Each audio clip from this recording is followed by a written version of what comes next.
tablespoons of red wine vinegar,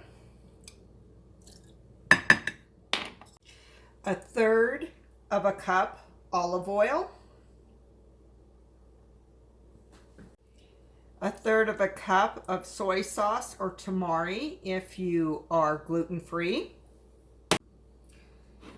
1/4 of a cup of honey,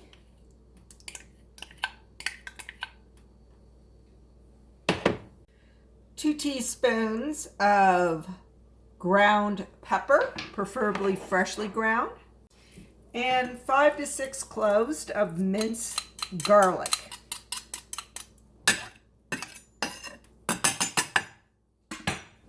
Stir up all your ingredients.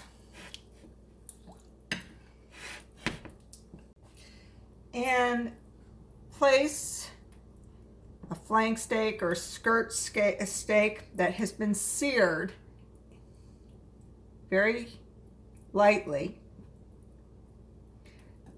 so it can absorb the marinade. Put this in the refrigerator for 4 hours, but no more than 24 hours. And then grill rare on high.